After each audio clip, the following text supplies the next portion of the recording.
Cucimara is there at 15. He's not known for his three-point deal, but he's going to be a pretty good player. Yeah, I guess.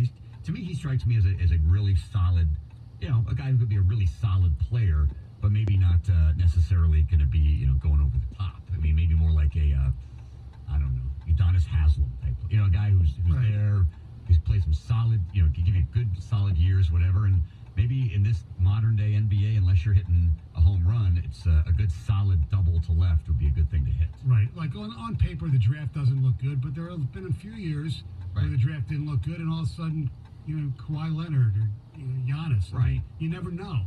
Right. I mean, you can go back to the lead-up to the draft in certain years, and very few people were talking about the superstar potential of Dirk Nowitzki, Giannis, Kawhi Leonard, James Harden. Nobody was. James Harden was like a top 3 pick, wasn't he? He was top 5. Was he top 3? I don't think anybody viewed him as a superstar in the league. As an MVP caliber player. I thought he was like top 10, but I could be. I'll look that up. But you know what I'm saying? Yeah. So maybe one of those guys. And they do need a backup point guard. That's who I would look at 45. Yeah. Somebody like maybe the Pistons can get Jordan Bone from Tennessee.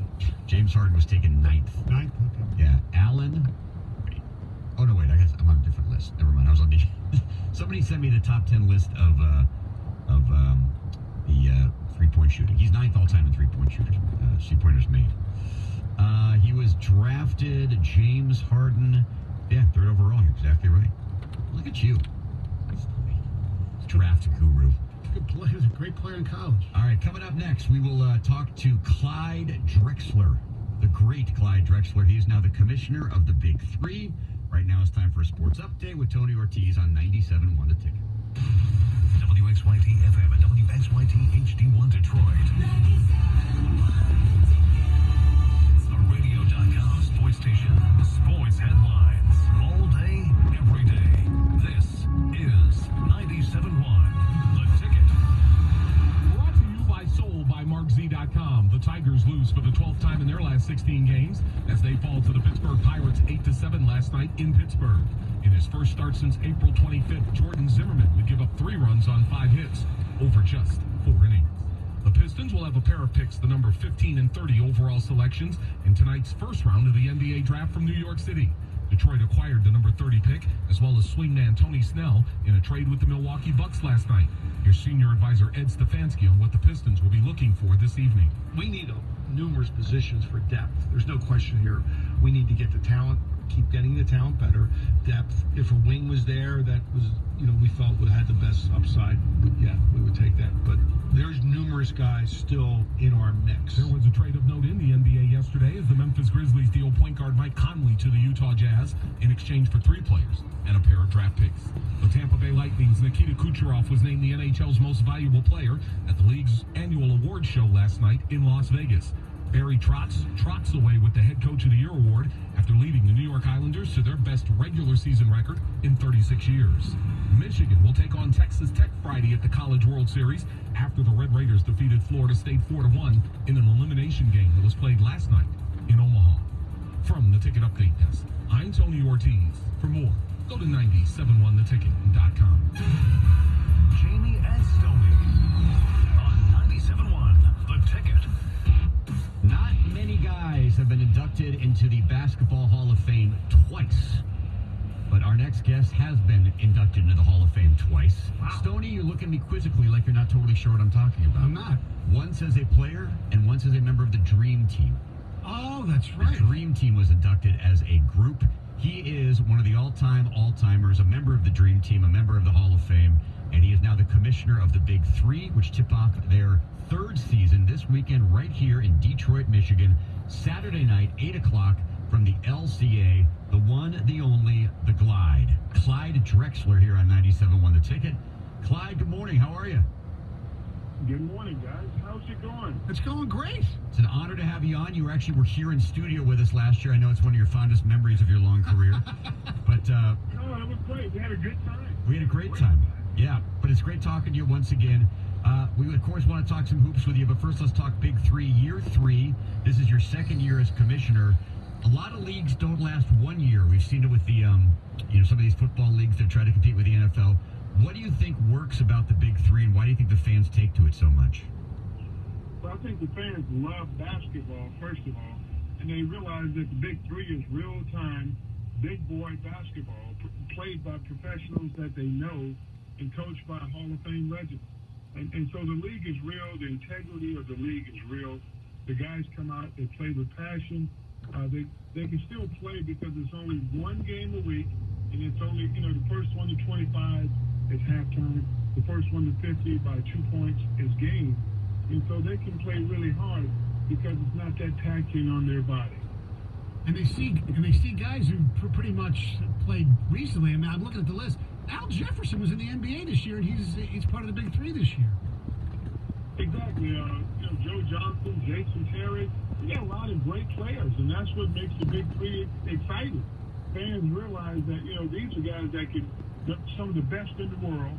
It's 3-on-3. It's a new sport, but it's fun to watch. The players have a lot of camaraderie. The coaches are mic'd. And so it's unlike any other sporting event that you may go to. When you go to a Big Three event, you see 3 games, you see 6 teams, and every one of them are very competitive. I'm curious when it comes to the players that are playing in the league, and you mentioned, new players this year. Gilbert Arenas, multiple-time All-Star. Lamar Odom, Jason Terry, who was in the league forever. Jason Richardson and Shannon Brown, a couple Michigan State players that people around here know really well. Do they recruit you, or do you recruit them, or is it a little bit of both? I mean, I would think your phone's ringing off the hook from certain guys who want to be in the Big Three, and you're like, let me get back to you on that. You're not big enough. Yeah. Well, it goes both ways. So here's the deal. We have a combine every year where guys get tryouts, and every team has a player captain. And that player captain is the general manager of that team. And he picks guys that he likes to play with. And so that's how the Big Three is formed, and that's why they play so hard, because they put the teams together. But everyone wants to play who still loves to hoop. So if you're a hooper, you're going to love the Big Three. And so guys like all of the new talent that we have, those guys, I'm calling them or they're calling us.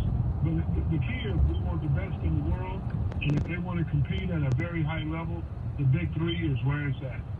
Now, tonight is the NBA draft. Back in 1983, you were drafted, and I believe that you're probably the only Hall of Famer out of your draft class, but you were selected 14th by Portland. I mean, the Pistons screwed up. They took Antoine Carr instead of you. Were you disappointed where you went? I mean, the guys who were drafted in front of you were good. They were all pretty much good players, but nobody had the career you had in the NBA. That's a good question. To your point, I was completely disappointed. I was supposed to go third to the Houston Rockets, which is my, played at University of Houston, Phi Slama Jama. We're always in the Final Four, always playing in March Madness. And so after 3 years of that, everyone thought it was a foregone conclusion that the Rockets would take me. Sure enough, they decided against it. They got smart. And they picked, I think, Ralph Sampson and Rodney McCray, who were very good players. Yeah, they had 1 and 3. And so that left me hanging because I didn't interview for any other teams because the Rockets had promised that they were going to take me.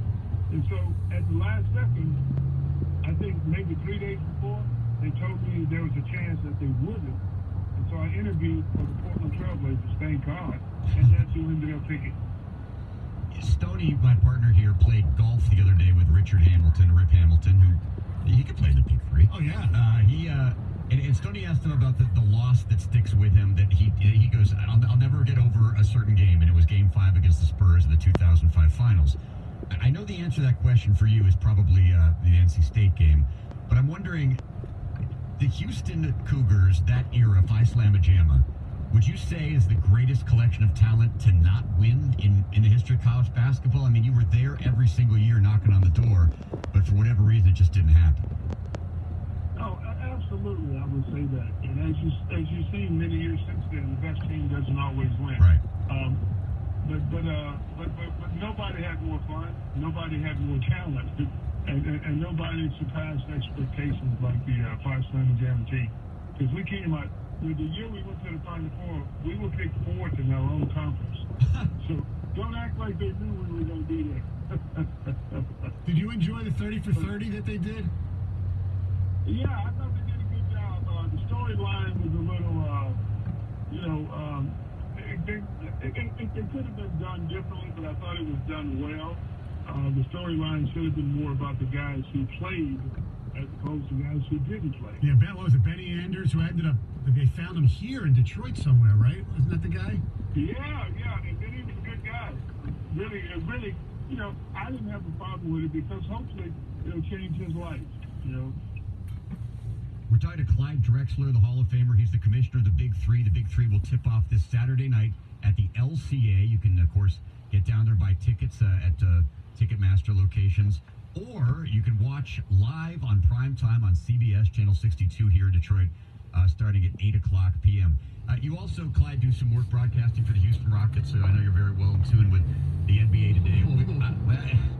Stoney can ask the question that he wants to ask about the backcourt. I was curious, your thought on where the game is right now. Obviously, there's a lot of commentary about how it's now being controlled by the players and the agents more so than the teams. Are you a fan of that, or as a former player, or do you think it's getting a little bit too out of control? I think it's getting a little bit too out of control. It should be controlled by the teams. You can't let these agents get together and control your narrative of your franchise, because you have to look out for all 15 players. You can't look out for one or two. And so you have to make your decisions and man up and not let these agents bully you around. But I never did like that. So I was never a fan of that brand of basketball. But at the end of the day, it's a good product. The players play hard. I like the way the playoffs have gone this year. Toronto had a great season. They deserve to win. The Warriors were injured, and obviously you can't beat anyone if you don't have the right players on the floor. So